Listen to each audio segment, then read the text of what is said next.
জয়, চট্টগ্রামে রমজানের আগে বাজার পরিস্থিতি কেমন দেখছেন আর ক্রেতা বিক্রেতারা কি বলছেন? ধন্যবাদ তানিয়া আপনাকে।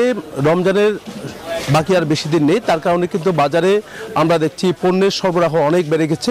তো একটু দেখানোর চেষ্টা করছি খেজুরের দামটা। আমরা দেখছি গত রমজানে খেজুরের দাম অনেক বেশি ছিল, তবে এবার রমজানের আগেই কিন্তু ভ্যাট ট্যাক্স কমিয়ে দেওয়া হয়েছে, শুল্ক কমিয়ে দেওয়ার কারণে খেজুরের দামটা কিছুটা বাজারে কম আছে।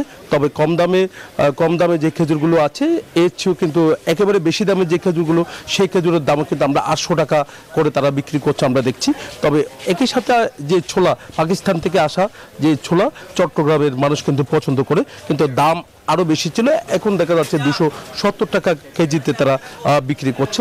একই সাথে একটু দেখানোর চেষ্টা করছে অন্যান্য যে মশলা থেকে নিয়ে অন্যান্য যে পণ্যগুলো, তো এসব পণ্যেরও সরবরাহ অনেক বেড়েছে, ছোলার দামও কিছুটা কমতে শুরু করেছে। এইভাবে যদি আমদানি আরও বাড়ে তাহলে কিন্তু দেখা যাচ্ছে বাজার স্থিতিশীল হবে বলে মনে করছেন।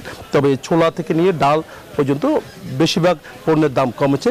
পেঁয়াজের দামও আমরা দেখছি কমতির দিকে। পেঁয়াজ যেখানে 60 টাকা থেকে 50 টাকা 45 টাকা পর্যন্ত কেজিতে তারা বিক্রি করছে। তবে দুঃসংবাদ হলো রসুনের দামটা এখনো পর্যন্ত 200 টাকার উপরে তারা বিক্রি করছে, যেহেতু খাতুনগঞ্জের বাজারগুলি যেমনটা দেখেছি সেখানেও একটু দাম বেশি, খুচরা বাজারে গিয়ে আরও একটু বেশি দাম, তার কারণে তারা হতাশের কথা আমাদেরকে জানিয়েছেন। তবে বেশিরভাগ পণ্যের দাম কমতির দিকে।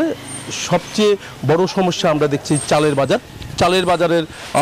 বাজার এখনো অস্থিরতা দেখা যাচ্ছে।